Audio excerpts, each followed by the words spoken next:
ప్రియమైన ఆత్మీయులారా అందరికీ నమస్కారం. మీ అందరికీ శ్రీకృష్ణ జన్మాష్టమి శుభాకాంక్షలు. భారతదేశం అనేక మంది జ్ఞానులకి, సత్పురుషులకి, యోగులకి, ఋషులకి నిలయంగా ఉంది.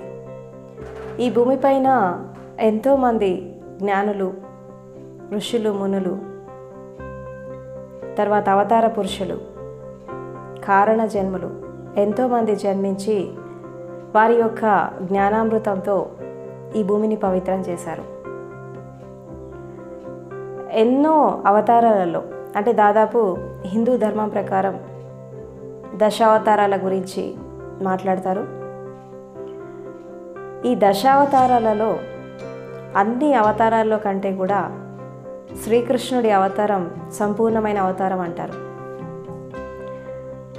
అంటే రాముడు జీవితం తీసుకున్నా, పరశురాముడిది తీసుకున్నా, ఇంకా ఎన్ని అవతారాలు తీసుకున్నా కానీ అవి చాలా అసంపూర్ణంగా ఉంటాయి. కేవలం శ్రీకృష్ణుడి అవతారమే సంపూర్ణంగా ఉంటుంది అని చెప్పి అంటారు. ఎందుకు శ్రీకృష్ణుడి జీవితం అనేది చాలా సంపూర్ణంగా ఉంది అని మనము చూసినట్టయితే, శ్రీకృష్ణుడి యొక్క జీవితం మనము దాన్ని అధ్యయనం చేసినట్టయితే జీవితంలో జరిగే ప్రతి ఒక్క సంఘటన, జీవితంలో జరిగే ప్రతి ఒక్క మలుపుని చాలా ఒక లీలలాగా, ఒక సెలబ్రేషన్ లాగా జీవితాన్ని జీవించాడు ఆయన. ఎక్కడ కూడా ఆయన లైఫ్లో ఆ సీరియస్నెస్ అనేది ఎక్కడ కనబడదు. అంటే జీవితం అంటే అందుకే రాసలీల అంటారు. జీవితం అనేది లీల ఎప్పుడవుతుంది అని మనము చూసినట్టయితే, జనరల్గా మనం ఆలోచిస్తే భూమి మీద పుట్టిన ప్రతి మనిషి కూడా జీవితాన్ని చాలా ఉత్సవపూర్వకంగా, ఒక సెలబ్రేటివ్గా, తర్వాత ఒక ఆనందపూర్వకంగా, స్వేచ్ఛగా జీవించడానికి ప్రతి వ్యక్తి వస్తాడు. ఈ స్వేచ్ఛ, ఆనందాన్ని, తర్వాత దాంట్లో ఉండేటటువంటి ఆ యొక్క జీవిత మాధుర్యాలని అందుకోవడానికి రకరకాల ప్రయత్నాలు చేస్తాడు. కానీ అంతటా దుఃఖమే ఎదురవుతుంది. కారణం ఏంటి అంటే, జీవితాన్ని అర్థం చేసుకొని ఎవరు జీవించరు. జీవితం యొక్క అర్థం, పరమార్థం తెలుసుకొని ఎవరు జీవించరు. ఇలా జీవించకపోవడం వల్ల అనేక రకాల దుఃఖాలలో, బాధలలో జీవితాలు అలా సాగిపోతున్నాయి మెజారిటీ పీపుల్వి. శ్రీకృష్ణుడి జీవితాన్ని మనం బాల్యం నుంచి తీసుకుంటే కూడా చాలా ఉత్సవపూర్వకంగా కనబడుతుంది. అంటే జీవితాన్ని సంపూర్ణంగా జీవించడం అంటే ఏంటి అంటే, బాల్యంలో ఉన్నప్పుడు ఆ బాల్య అవస్థని సంపూర్ణంగా ఆయన ఆస్వాదించడం జరిగింది. తర్వాత ఒక వయసు వచ్చాక, అంటే అడల్ట్హుడ్లోకి వచ్చాక, రాధతో ప్రేమ తత్వంలో, ప్రేమ యొక్క స్థితిని సంపూర్ణంగా అనుభవించడం జరిగింది. అదేవిధంగా వివాహమైన తర్వాత అష్టభార్యలతో ఒక సంసార యుగంలో గృహస్థు ధర్మాలని సంపూర్ణంగా ఆయన అనుభవించడం జరిగింది. జనరల్గా గృహస్థు ధర్మాలలో మనకి చతుర్విధ పురుషార్థాల గురించి చెప్తారు. అంటే ధర్మార్థ కామ మోక్షాల గురించి. చాలామంది ఈ అర్థము, కామానికే ఇంపార్టెన్స్ ఇస్తారు కానీ ధర్మానికి, మోక్షానికి ఇవ్వరు. ఎందుకు ఇవ్వరంటే వీటి గురించి అసలు ఆలోచించరు. ఎందుకు ఆలోచించకపోవడానికి ముఖ్యమైన కారణం ఏంటంటే, జీవితం అనేది ఎంతసేపు పుట్టాలి, పెరగాలి, తర్వాత మనము ఒక స్టేజ్ వచ్చాక మనం వివాహం చేసుకోవాలి, సంసారం, పిల్లలు, బాధ్యతలు, ఇలా వెళ్ళిపోతుంది. కానీ జీవితాన్ని పరిపూర్ణంగా అర్థం చేసుకొని జీవించి, జీవితం యొక్క సత్యాలని, జీవితం యొక్క రహస్యాలని అర్థం చేసుకొని జీవించే వాళ్ళు చాలా తక్కువ ఉంటారు. ఎప్పుడైతే జీవిత యొక్క రహస్యాన్ని అర్థం చేసుకుంటారో, జీవిత సత్యాన్ని అర్థం చేసుకొని ఎవరైతే జీవిస్తారో వాళ్ళు మాత్రమే ధర్మం గురించి, మోక్షం గురించి ఆలోచిస్తారు.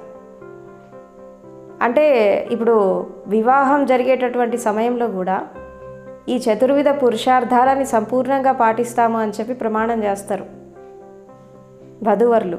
కానీ ఎంతవరకు దాని జీవితంలో పాటిస్తారనేది ఒక పెద్ద ప్రశ్నార్థకమైన విషయం.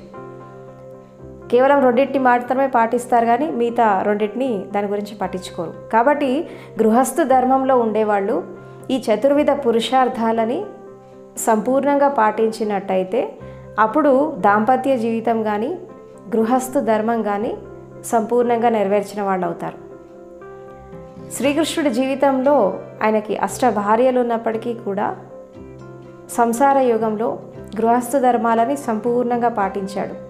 అంటే ఎక్కడ ఉన్నప్పటికీ, ఏ స్థితిలో ఉన్నప్పటికీ కూడా తన స్వధర్మాన్ని పాటిస్తూ ధర్మ సంస్థాపన కోసం తన జీవితాన్ని అంకితం చేశాడు.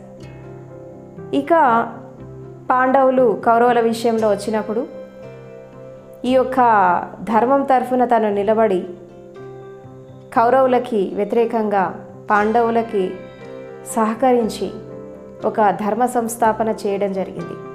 ఇక అదేవిధంగా కురుక్షేత్ర యుద్ధభూమిలో భగవద్గీతని వినిపించాడు. అంటే ఒక యుద్ధభూమిలో అటువాళ్ళు ఇటువాళ్ళు యుద్ధానికి సన్నద్ధమైనటువంటి సమయంలో ఒక మంచి మాట చెప్తే ఎవరి మాట వింటారు? జనరల్గా ఇళ్లలో కూడా చాలా జరుగుతూ ఉంటాయి. ఎవరైనా వచ్చి ఏదైనా మంచి మాట చెప్తే చెప్పావులే అని అంటారు.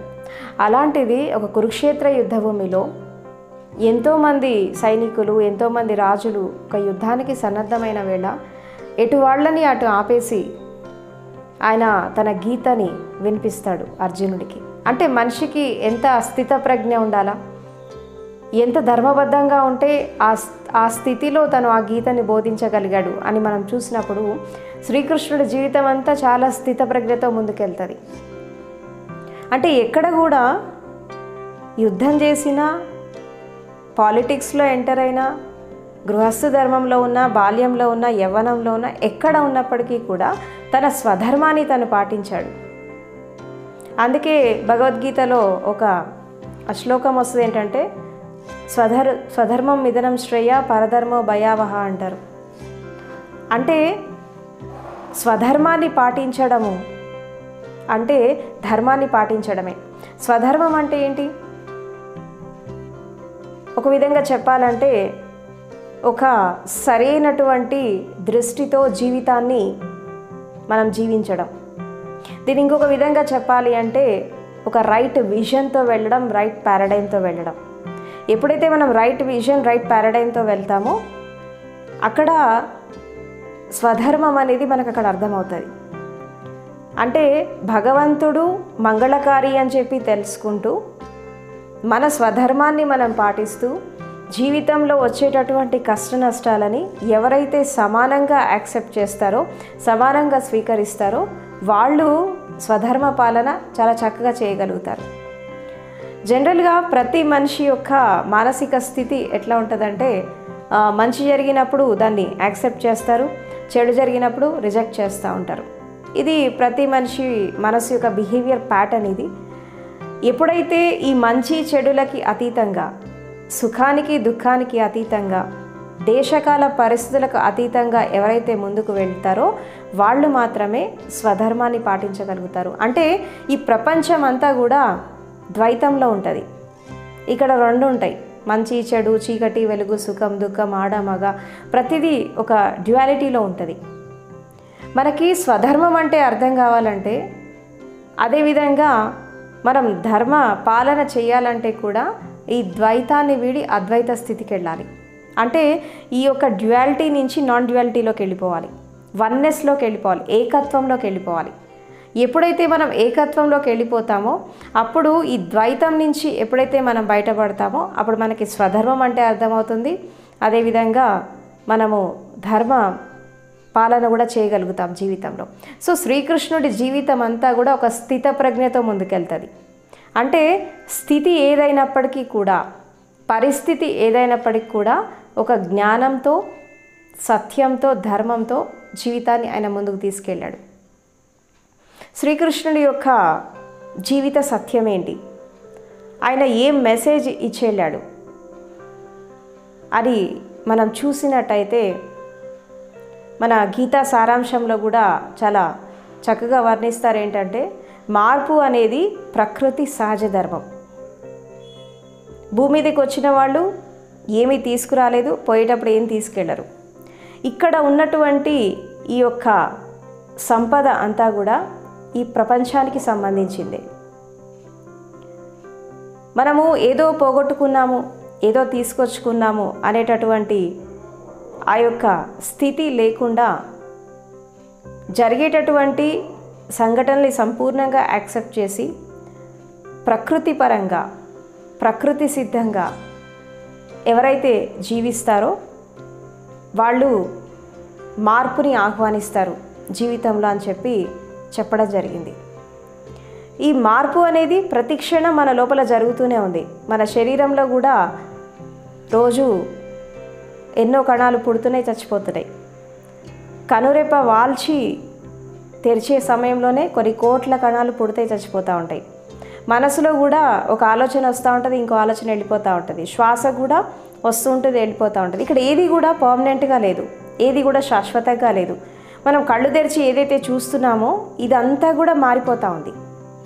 కానీ ఇక్కడ అజ్ఞానం ఏంటి అని అంటే ఈ మారిపోయేటటువంటి ఈ భౌతిక ప్రపంచాన్ని చూసి, మారిపోయేటటువంటి భౌతిక శరీరాన్ని చూసి ఎవరైతే ఇది శాశ్వతమని అనుకుంటారో వాళ్ళు ఒక భ్రమల్లో ఉంటారు, అజ్ఞానంలో ఉంటారు. సో మారుతున్న పరిస్థితులకు తగ్గట్టుగా, మారుతున్నటువంటి స్థితిగతులకు తగ్గట్టుగా పరిస్థితి ఏదైనప్పటికీ కూడా ఒక జ్ఞానంతో, ప్రజ్ఞతో ఎవరైతే జీవిస్తారో వాళ్ళు ఈ యొక్క స్థిత ప్రజ్ఞతో వస్తారు. అసలు ఒక వ్యక్తికి స్థిత ప్రజ్ఞ అనేది వస్తే వాళ్ళు తప్పకుండా ఆత్మజ్ఞానాన్ని పొందుతారు. అన్ని ధర్మ గ్రంథాల యొక్క సారాంశం ఏంటి అంటే స్థిత ప్రజ్ఞలోకి రావడమే. తర్వాత అన్ని శాస్త్రాల యొక్క పరమార్థం ఏంటి అంటే మనిషి భూమి మీద పుట్టింది దైవత్వాన్ని పొందడం కోసమే, కానీ మనిషే కాలేకపోతున్నాడు. ఈ మనిషిని మనిషిలాగా మార్చడానికే రకరకాల గ్రంథాలు, రకరకాల సూత్రాలు, రకరకాల సాధనలు, యోగాలు, ధ్యానాలు, ఇవన్నీ దేని కొరకంటే మనిషిని మనిషిలాగా మార్చడానికే. ఎప్పుడైతే మనిషిలాగా మారతాడో ఆటోమేటిక్గా ఆ యొక్క దైవత్వం అనేది ఈ క్షణంలో సిద్ధిస్తుంది. అంటే జీవితాన్ని సంపూర్ణంగా జీవించడం అంటే ఏంటి అంటే జరిగేటటువంటి సంఘటనలని ఒక జాగృతిలో వాటిని గమనిస్తూ దేన్ని అంటుకోకుండా ఒక స్థిత ప్రజ్ఞతో, తర్వాత ఒక జ్ఞానంతో, వివేకంతో, ఒక విచక్షణతో, తనలో ఉండేటటువంటి విశిష్టమైన విలక్షణమైన తత్వంతో ఎవరైతే ఆ సంఘటనని ఒక సాక్షిలాగా చూడగలుగుతారో వాళ్ళు ఈ యొక్క శ్రీకృష్ణుడి యొక్క తత్వాన్ని అర్థం చేసుకోగలుగుతారు. చాలామంది శ్రీకృష్ణుడి జీవితం పైన చాలా అపోహలు ఉన్నాయి చాలామందికి. భగవంతుడికి ఇంతమంది గోపికలు, ఇంతమంది అష్టభార్యలు, వీళ్ళంతా అవసరమా అని చెప్పి కొంతమంది మాట్లాడుతూ ఉంటారు. ఇక్కడ ఏంటి అంటే శ్రీకృష్ణుడి కథ ఏదైతే ఉందో అది కొంతమంది రాయడం జరిగింది. దాంట్లో ఉండేటటువంటి సత్యము తీసుకోకుండా అసత్యాలను ఎక్కువ తీసుకుంటూ ఉంటారు. అలా తీసుకోవడం వల్ల ఏమైపోయిందంటే రకరకాల అపోహలు, రకరకాలైనటువంటి వాగ్వివాదాలు ప్రస్తుత సమాజంలో చాలా జరుగుతున్నాయి. ఇక్కడ ఏంటి అంటే భూమి మీద పుట్టిన ఏ మనిషి కూడా పర్ఫెక్ట్ కాదు. ప్రతి వాళ్ళలో మంచి ఉంటుంది, చెడు ఉంటుంది. చాలామంది చెడుని ఎక్కువ చూస్తారు కానీ మంచిని చూడరు. ఎందుకంటే వీడి యొక్క దృష్టి అనేది పర్ఫెక్ట్గా ఉండదు కాబట్టి వాళ్ళకి చెడే కనబడుతుంది. సో కాబట్టి ఇక్కడ ఏంటి అంటే ఒక వ్యక్తి జ్ఞానోదయం పొందాడా లేదా, ఒక ఆత్మజ్ఞానాన్ని పొందాడా లేదా అనడానికి ఒక నిదర్శనం ఏంటి అంటే వాళ్ళు వాళ్ళ జీవితం యొక్క చరమాంకంలో సమాజానికి ఏం కాంట్రిబ్యూట్ చేసి వెళ్ళారు, ఎలాంటి జ్ఞానాన్ని వాళ్ళు అందించి వెళ్ళారు అనేది మనం చూస్తే మనకు తెలిసిపోతుంది. శ్రీకృష్ణుడి యొక్క జ్ఞానం అంతా భగవద్గీతలో పొందుపరచడం జరిగింది. ఒక సత్యాన్ని మనము ప్రాక్టికల్గా లాజికల్ మైండ్తో మనం ఆలోచించినట్టయితే కురుక్షేత్ర యుద్ధ భూమిలో అర్జునుడికి ఎంతసేపు గీతోపదేశం చేసుంటాడు శ్రీకృష్ణుడు? ఒక లాజికల్ బ్రెయిన్తో ఆలోచిస్తే హార్డ్లీ ఒక 1/2 అవర్ 40 మినిట్స్ మాట్లాడుంటాడు. ఎందుకంటే అది యుద్ధభూమి, అందరూ యుద్ధానికి సన్నద్ధమయ్యారు. అక్కడ హార్డ్లీ ఒక 40 మినిట్స్ 1/2 అవర్ కంటే ఎక్కువ టైం దొరకదు ఈ తత్వబోధ చేయడానికి, తర్వాత అర్జునుడికి ఉపదేశం ఇవ్వడానికి. భగవద్గీత అనేటటువంటి గ్రంథము శ్రీకృష్ణుడి చనిపోయిన చాలా రోజుల తర్వాత అది బయటికి వచ్చింది. భగవద్గీతలో ఉండేటటువంటి అన్నీ కూడా సత్యాలు కాదు, దాంట్లో కొన్ని మాత్రమే సత్యాలు. ఎవరైతే ఈ గ్రంథాన్ని గ్రంథీకరణ చేశారో ఆ రోజుల్లో ఉండేటటువంటి ఆచార వ్యవహారాలు, సాంప్రదాయాలు, ఆ రోజుల్లో ఉండేటటువంటి ఈ యొక్క రకరకాలైనటువంటి ఈ సొసైటీలో ఉండేటటువంటి రకరకాల పద్ధతులని దాంట్లో పొందుపరచడం జరిగింది. శ్రీకృష్ణుడు చెప్పినటువంటి సత్యాలు కొన్నే ఉన్నాయి, కల్పితాలు చాలా ఉన్నాయి. చాలామంది ఈ కల్పితాలు పట్టుకొనే శ్రీకృష్ణుడు ఇది చెప్పాడు కాబట్టి తన క్యారెక్టర్ ఇలాంటిది అని చెప్పి చాలామంది జడ్జ్ చేస్తూ ఉంటారు. ఒక పరిపూర్ణమైనటువంటి జ్ఞానోదయం పొందినటువంటి వ్యక్తి సమాజానికి మేలే చేస్తాడు కానీ చెడు చేయడానికి ఎవరు చూడరు. అసలు శ్రీకృష్ణుడు ఎలా ఉండేవాడు ఎవరికి సరిగా తెలీదు. ఆయన జీవిత విధానం ఎలా ఉండేది ఎవరు ఆ రోజుల్లో చూడలేదు, చూసిన వాళ్ళు ఎవరు జీవించలేరు. ఇప్పుడు ఆయనకి ఉన్నటువంటి ఆ అలంకరణ కావచ్చు, ఆ భగవద్గీతలో ఉన్నటువంటి కొన్ని శ్లోకాలు కావచ్చు, ఇవన్నీ కూడా కొంత మాత్రమే సత్యం ఉంది, మిగతావన్నీ కూడా ఊహించి రాసినవే ఎక్కువ ఉన్నాయి.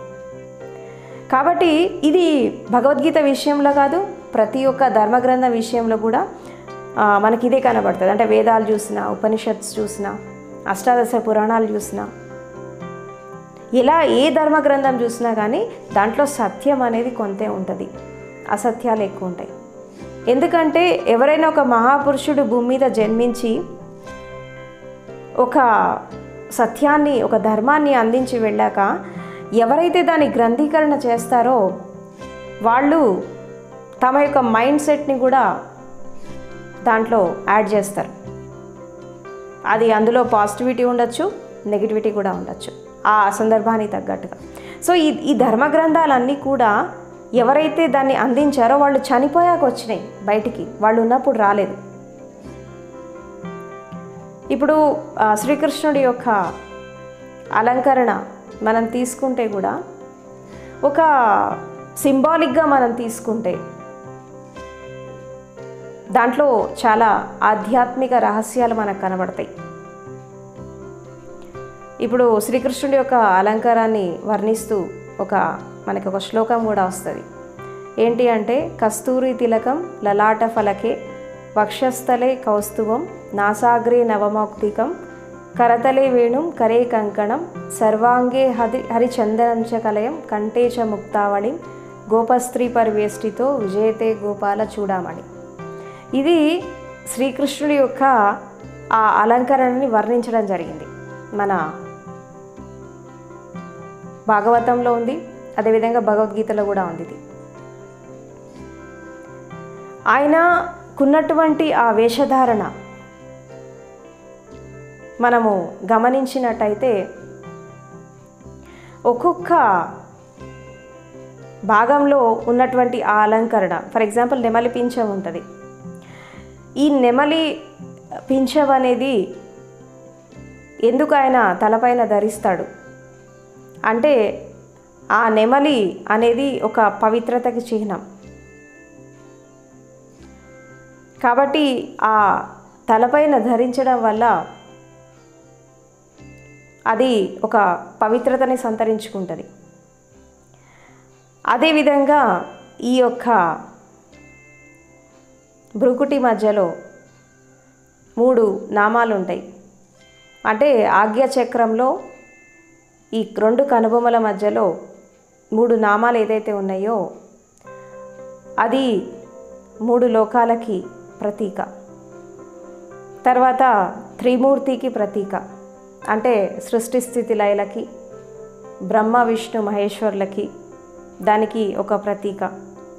ఇంకోటి ఏంటంటే ఈ థర్డ్ ఐ ఏదైతే ఉందో, ఆజ్ఞాచక్రం ఏదైతే ఉందో, ఈ 2 కనుబొమ్మల మధ్యలో అక్కడ త్రినేత్రం ఉంటుంది, అంటే థర్డ్ ఐ అంటారు దాన్ని. ఆ థర్డ్ ఐ అనేది ఎవరికైతే ఓపెన్ అవుతుందో వాళ్ళకి ఒక ఆధ్యాత్మిక ప్రయాణం అనేది స్టార్ట్ అవుతుంది అక్కడి నుంచి. అంటే ఈ యొక్క త్రినేత్రము దివ్యనేత్రం అనేది ఎవరికైతే ఓపెన్ అవుతుందో వాళ్ళు ఈ యొక్క ధ్యాన మార్గంలో, ఆధ్యాత్మిక మార్గంలో, భక్తి మార్గంలో ముందుకెళ్ళి వాళ్ళు దైవత్వాన్ని అందుకోవడం జరుగుతుంది. కాబట్టి జనరల్గా బొట్టు పెట్టుకుంటారు నుదుటి పైన. ఆ నుదుటి పైన బొట్టు ఎందుకంటే అది ఒక సంకల్ప బలాన్ని సూచిస్తూ ఉంటుంది. ఆ సంకల్ప బలం దేని కొరకు అంటే ఈ ప్రపంచ యాత్రను వీడి అంతర్యాత్ర చేయడానికి. ఈ సృష్టి స్థితి లయలు అనేవి మన లోపల కూడా జరుగుతున్నాయి. మన లోపల కూడా క్రియేషన్ జరుగుతోంది, మన లోపల కూడా పాలన జరుగుతోంది, మన లోపల కూడా లయం జరుగుతోంది. శరీరం లోపల అన్నీ జరుగుతున్నాయి, మనసు లోపల అదే జరుగుతోంది, భావాల లోపల అదే జరుగుతోంది. క్రియేషన్ అంటే ఏంటి? ఇప్పుడు శరీరంలో కొన్ని వేల కణాలు పుడతాయి, చచ్చిపోతూ ఉంటాయి. అంటే ఒకసారి సృష్టించబడుతోంది, ఇంకోసారి లయం అయిపోతున్నాయి. చచ్చిపోవడం అంటే లయం అయిపోవడం. ఇది పుట్టినవి అవి ఉన్నంతసేపు వాటి పాలన కూడా జరుగుతోంది, అంటే వాటి స్థితి కూడా జరుగుతోంది. అంటే ఈ యొక్క క్రియేషన్, మెయింటెనెన్స్, డిస్ట్రాయ్ అనేది మన లోపల కూడా జరుగుతుంది. మొత్తం విశ్వంలోనే కాదు, మన లోపల కూడా జరుగుతుంది. తర్వాత బ్రహ్మ విష్ణు మహేశ్వర్లు ఎవరైతే ఉన్నారో వీళ్ళు ఒక శక్తి స్వరూపాలు. వీళ్ళకి రూపం లేదు. ఈ రూపాలన్నీ మనుషులు క్రియేట్ చేసినవి. ఇప్పుడు బ్రహ్మ అంటేటటువంటి ఏంటంటే భగవంతుడు అనేవాడు వ్యక్తి కాదు, శక్తి. ఆ శక్తి మీ లోపల ఉంది, అందరి లోపల ఉంది, సకల చరాచర జగత్తులో ఉంది ఆ శక్తి అనేది. అసలు భగవంతుడు వ్యక్తి అయితే ఒక్కటే చోటు ఉంటాడు, అంతటా ఎలా ఉండగలుగుతాడు? శక్తి కాబట్టే అన్నిట్లో అందరిలో ఉండగలుగుతున్నాడు. కాబట్టి ఈ భగవంతుడి శక్తి, దాన్ని విశ్వశక్తి అంటారు, కాస్మిక్ ఎనర్జీ అంటారు దాన్ని. అది మొత్తం విశ్వమంతా నిండి ఉంది. ఈ భగవంతుడి శక్తి 3 రూపాలుగా డివైడ్ అయిపోయింది. ఒకటి బ్రహ్మతత్వంలాగా, ఒకటి విష్ణుతత్వంలాగా, మూడవది శివతత్వంలాగా. ఈ బ్రహ్మ అనేటటువంటి శక్తి ఏం చేస్తుందంటే క్రియేషన్ చేస్తుంది, ఒక సృష్టికి మూలంలాగా, ఒక సృజనకి మూలంలాగా. ఇప్పుడు ఒక పిల్లాడు భూమి మీద జన్మిస్తున్నాడు అంటే దానికి కారణం బ్రహ్మశక్తి. అదేవిధంగా పుట్టిన పిల్లాడు భూమి మీద పెరుగుతున్నాడు, చచ్చిపోయేదాకా బ్రతుకుతున్నాడు భూమి మీద అంటే అది విష్ణు యొక్క శక్తి ద్వారా ఆ పాలన అన్నీ జరుగుతోంది. అదేవిధంగా ఒక సమయం వచ్చినప్పుడు మృత్యు అనేది వచ్చి ఒక లయంలోకి తీసుకెళ్తోంది, అది శివుడి యొక్క శక్తి, శివశక్తి. అది ఈ 3 శక్తుల ద్వారా ఈ మొత్తం విశ్వమంతా కూడా నడుస్తోంది. దీన్ని మనము సైంటిఫిక్గా తీసుకుంటే ఎలక్ట్రాన్స్, ప్రోటాన్స్, న్యూట్రాన్స్ అని చెప్పి అంటారనమాట. మన కెమిస్ట్రీలో తీసుకున్నా మనకి ఇదే ఫార్ములా కనబడుతుంది మనకి. అంటే మనం ఎక్కడికి వెళ్ళినా కానీ ఈ ట్రినిటీ అనేది మనకు కనబడుతుంది. కాబట్టి భగవంతుడిని ఎప్పుడు వ్యక్తిలాగా చూడొద్దు, శక్తిలాగా చూడాలి. కేవలం దేవాలయాల వరకు పరిమితం కాదు భగవంతుడు, సమస్త సృష్టి ఆయనదే. ఒక చిన్న దేవాలయం కట్టి అంతవరకే పరిమితం చేయొద్దు భగవంతుడిని. ఈ సకల సృష్టి మొత్తం ఆయన దేవాలయమే. తర్వాత మీ దేహం కూడా ఆయనకి నిలయంగా ఉంది. ఈ దేహం కూడా దేవాలయంలాగా ఉంది. మీ లోపల కూడా ఆ శక్తి స్వరూపం ఉంది. కాబట్టి భగవంతుడి కోసం ఎక్కడో బయట వెతకద్దు, మీ లోపల మీరు వెతకండి. ఏ దేవాలయాలకి పుణ్యక్షేత్రాలకి వెళ్ళాల్సిన అవసరం లేదు, మీ స్వయంలో వెతకండి. ఎప్పుడైతే మీ స్వయంలో ఉండేటటువంటి మీ యొక్క చైతన్య తత్వాన్ని మీరు గుర్తిస్తారో అప్పుడు ఈ విశ్వమంతా కూడా ఆ శక్తి మీకు కనబడుతుంది అని చెప్పి పురాతన కాలం నుంచి ఎంతోమంది యోగులు ఋషులు ఇదే చెప్పుకుంటూ వస్తున్నారు. కానీ మనుషులకి ఇంకా అర్థం కావట్లేదు. ఇక్కడ శ్రీకృష్ణుడు కూడా ఒక చైతన్య తత్వం. దీన్ని కృష్ణ కాన్షియస్నెస్ అంటారు. శ్రీకృష్ణుడు కూడా ఒక చైతన్య స్వరూపం.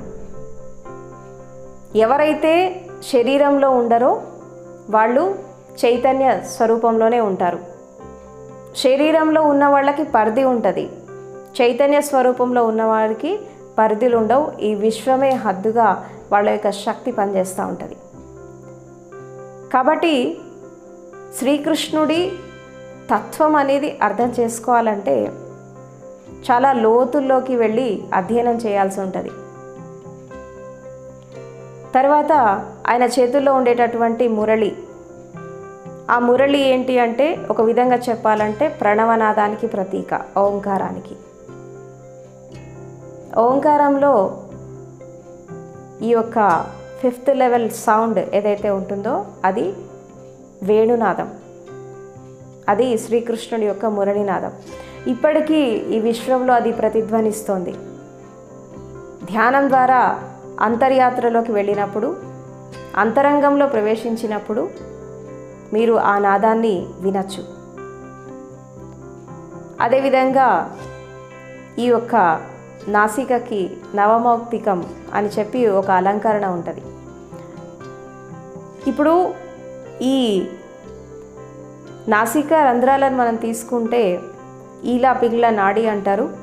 మధ్యలో ఒక సుషుమ్న నాడి ఉంటుంది అన్నమాట. ఒకటి సూర్యనాడి, రెండవది చంద్రనాడి, మధ్యలో సుషుమ్న నాడి. ఈ సూర్యనాడి చంద్రనాడి అనేవి కూడా ఇది ప్రపంచానికి సంబంధించి పనిచేస్తూ ఉంటాయి.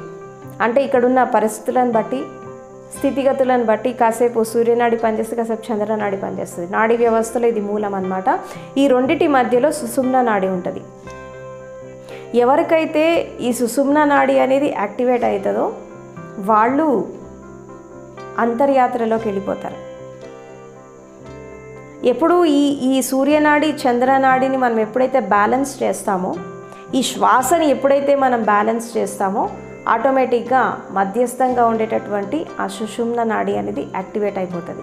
అది యాక్టివేట్ చేయడానికి మనము శ్వాసకి సంబంధించినటువంటి టెక్నిక్స్ అన్ని చేస్తాం. అది ఆనాపానసతి కావచ్చు, విపస్సన కావచ్చు, తర్వాత యోగం కావచ్చు, ప్రాణాయామం కావచ్చు. ఇవన్నీ దేని కొరకంటే ఈ శ్వాస యొక్క ప్రక్రియని బ్యాలెన్స్ చేసి మనము ఒక మధ్యస్థంగా ఉండేటటువంటి ఆ యొక్క ముఖ్యమైనటువంటి నాడిని పట్టుకోవడానికే మనము ఈ యొక్క శ్వాసకి సంబంధించిన హఠయోగానికి సంబంధించినటువంటి సాధనలని చేస్తూ ఉంటారు. ఎందుకంటే శ్వాస అనేది ఒక బ్యారియర్ లాగా ఉంటుంది.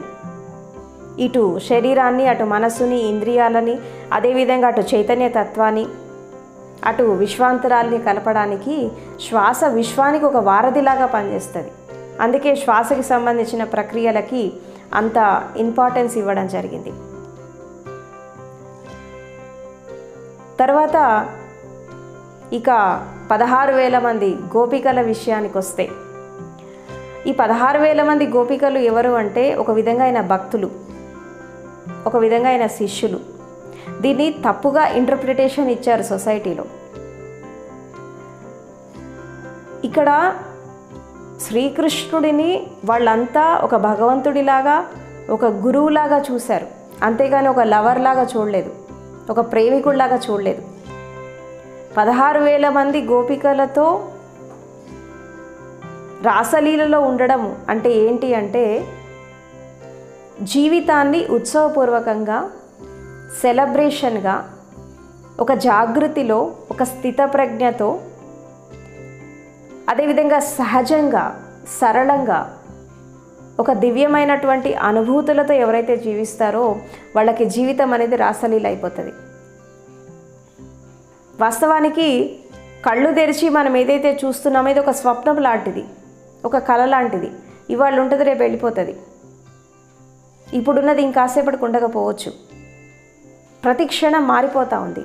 సో ఎవరైతే ఈ మారుతున్నటువంటి స్థితిని ఎవరైతే శాశ్వతం అనుకుంటారో వాళ్ళు జీవితాన్ని చాలా సీరియస్గా తీసుకుంటారు.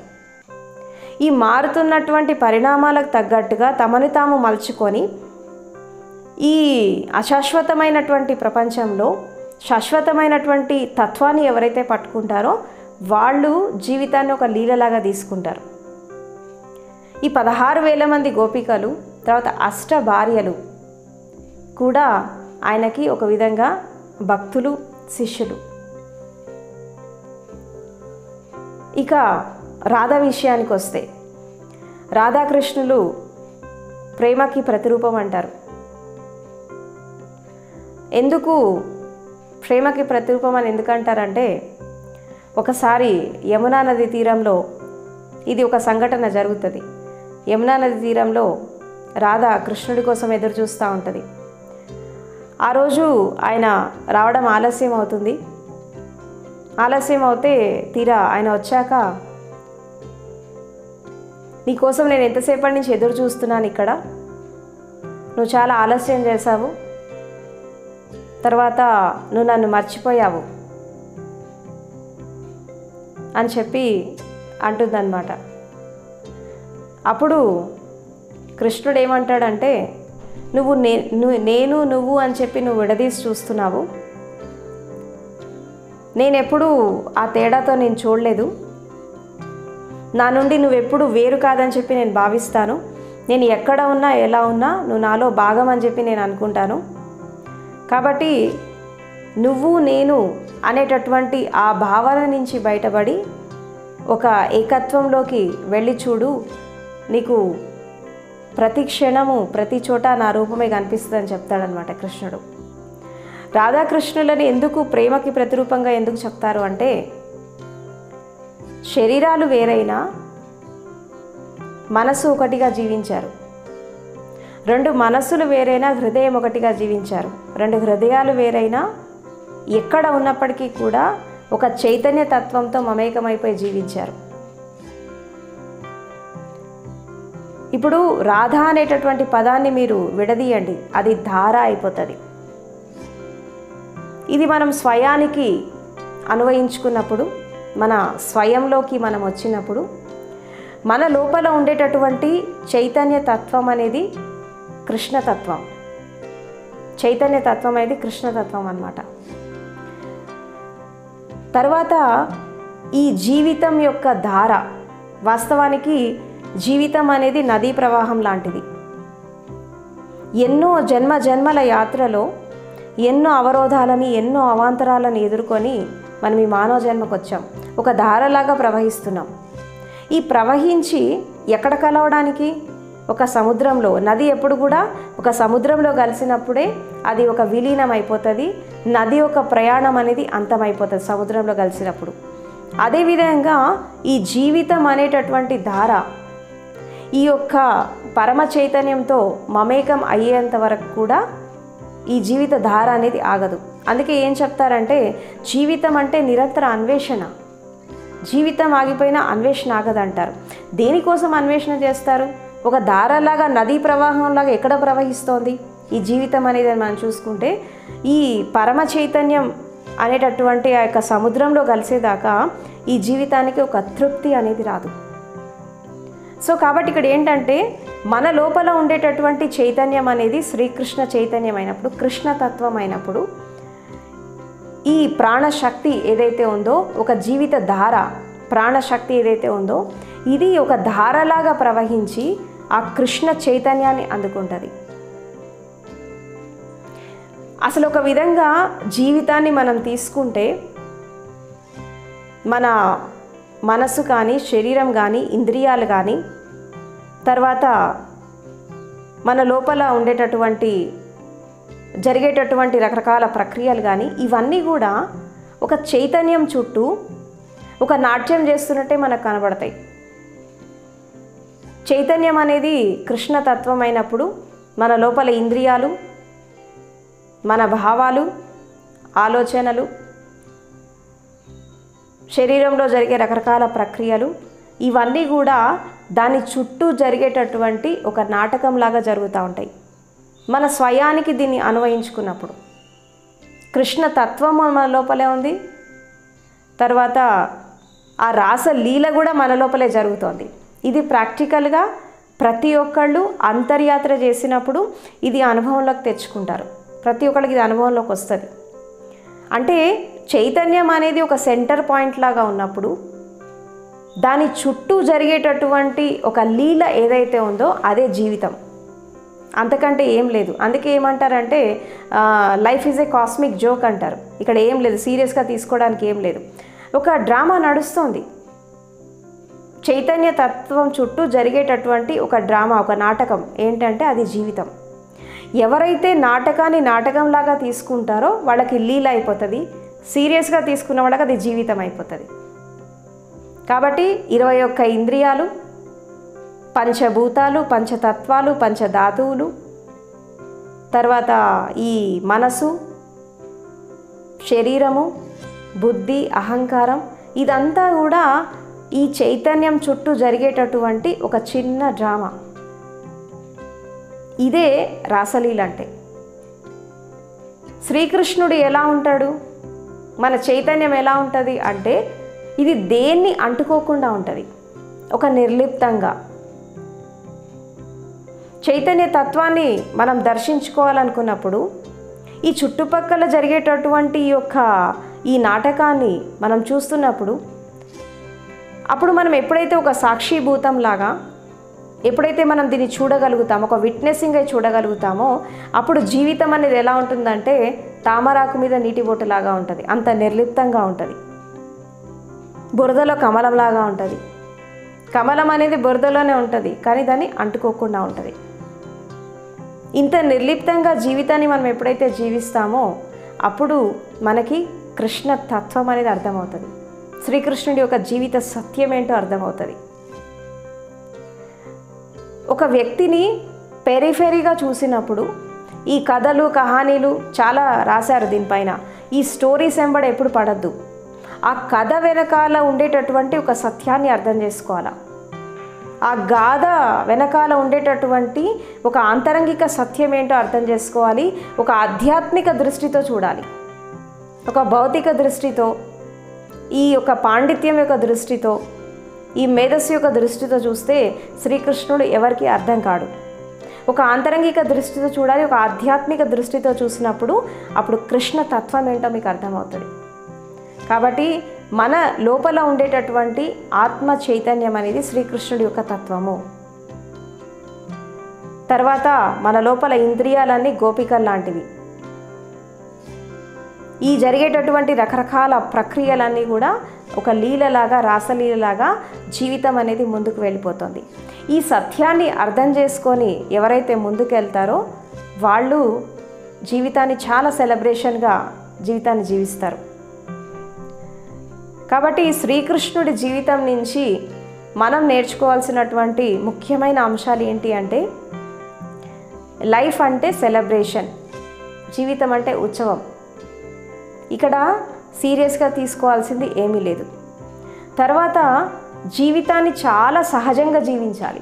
ఇప్పుడు మన శ్రీకృష్ణుడి జీవితాన్ని మనం తీసుకుంటున్నట్టయితే ఆయన లైఫ్ మనం చూస్తే చాలా సహజంగా, సరళంగా మనకు కనబడుతుంది. ఆయన ఎక్కడ పెద్దగా ధ్యానము, యోగము చేసినట్టు మనకెక్కడ మనం చూడం. కానీ జీవితాన్ని సంపూర్ణంగా జీవించాడు.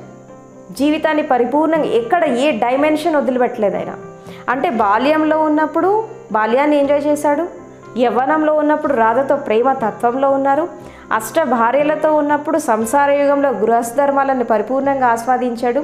తర్వాత ఈ కౌరవులు, పాండవులు రాజకీయాల్లోకి వెళ్ళినప్పుడు అక్కడ తన స్వధర్మాన్ని కాపాడుకొని ధర్మ సంస్థాపన చేయడం జరిగింది. అండ్ ఇంకా అంతిమ దశలో కురుక్షేత్ర యుద్ధభూమిలో గీతని బోధించాడు. అంటే ఆయన ఒక జీవిత విధానం చూస్తే అయితే ఎక్కడ పారిపోలేదు, జీవితం నుండి ఎక్కడ ఎస్కేప్ కాలేదు, ఏ సందర్భం నుంచి కూడా ఆయన తప్పించుకోలేదు, దాన్ని సంపూర్ణంగా జీవించగలిగాడు. సో జీవితాన్ని ఎవరైతే సంపూర్ణంగా జీవిస్తారో, మీరు ఏ ధ్యానయోగం చేయాల్సిన అవసరం లేదు, ఏ యోగాలు ధ్యానాలు చేయాల్సిన అవసరం లేదు, జీవితాన్ని ఎవరైతే సంపూర్ణంగా జీవిస్తారో తప్పకుండా వాళ్ళకి ఆ యొక్క జ్ఞానోదయం అనేది వచ్చేస్తుంది. అందుకే ఏమంటారంటే జీవన్ హీ హై ప్రభు అని అంటారు. జీవితాన్ని పరిపూర్ణంగా జీవిస్తే భగవంతుడి దర్శనం ఇక్కడే అయిపోతుంది. కాబట్టి శ్రీకృష్ణుడి అవతారాన్ని సంపూర్ణ అవతారం అని ఎందుకు అంటారంటే జీవితాన్ని చాలా సహజంగా, సరళంగా, చిన్నపిల్లల్లాగా ఒక విధంగా ప్రేమతత్వంతో, ఒక స్థితప్రజ్ఞతో, ధర్మంతో, సత్యంతో ముందుకు తీసుకెళ్ళి ధర్మ సంస్థాపన చేయడానికి తన జీవితాన్ని అంకితం చేశాడు. కాబట్టి శ్రీకృష్ణుడి జీవితాన్ని ఒక ఆదర్శంగా తీసుకొని ఆయనలో నెగిటివిటీస్ ఉంటే ఉండనిగాక ఒక పాజిటివ్ అప్రోచ్తో జీవితంలో మనం దాన్ని ఆచరించినప్పుడు తప్పకుండా ఆ యొక్క సత్యం అనేది మనకు అర్థమవుతుంది. శ్రీకృష్ణుడి జీవితం అనేది ప్రతి వాళ్ళకి ఒక ఆదర్శవంతంగా ఉంటుంది. కాబట్టి ఈ జన్మాష్టమి రోజు మీరంతా కూడా భగవద్గీతలో 18 యోగాలు ఉన్నాయి. అందులో ఏ ఒక్క యోగాన్ని ఆచరించినా మనిషి ఆత్మజ్ఞానం పొందొచ్చు.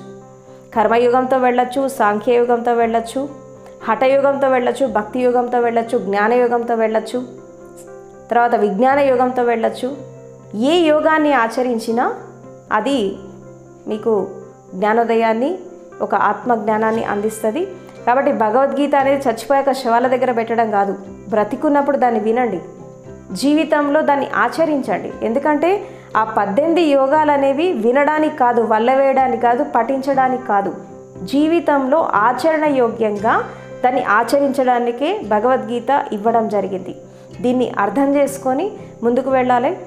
భగవద్గీతలో ఉన్న ఏ ఒక్క యోగాన్ని ఆచరించినా జీవితాన్ని పరిపూర్ణంగా జీవించగలుగుతారు, ఆ యొక్క జ్ఞానోదయాన్ని పొందగలుగుతారు. కాబట్టి దీన్ని అర్థం చేసుకొని ముందుకెళ్ళండి. కాబట్టి ప్రతి వాళ్ళు ఎవరైతే శ్రీకృష్ణుని ఇష్టపడతారో, ఎవరైతే భగవద్గీత పారాయణం చేస్తారో, ఎవరైతే భగవద్గీతను ఒక పరిపూర్ణమైనటువంటి గ్రంథంలాగా స్వీకరిస్తారో వాళ్ళు తప్పకుండా దాని జీవితంలో ఆచరించాలా. శ్రీకృష్ణుడి యొక్క జీవిత సత్యాన్ని అర్థం చేసుకొని ముందుకు వెళ్ళాలి. ఆయనలాగా బ్రహ్మ జ్ఞానాన్ని పొందాలి. మీ గీతను వినిపించాలి. భగవద్గీత ఎన్నాళ్ళు చదువుతారు, మీ గీతను కూడా మీరు ప్రపంచానికి అందించి వెళ్ళాలి. సో మిత్రులారా, దీన్ని అర్థం చేసుకొని ముందుకెళ్ళండి. సో జన్మాష్టమి రోజు ఒక జీవిత సత్యాన్ని అర్థం చేసుకోండి. జీవితాన్ని పరిపూర్ణంగా, సంపూర్ణంగా జీవించండి, ఆనందంగా జీవించండి, తర్వాత ప్రేమపూర్వకంగా జీవించండి. ఇదే శ్రీకృష్ణుడి యొక్క జీవితం మనకిచ్చేటటువంటి సందేశం. హరి ఓం తత్సత్.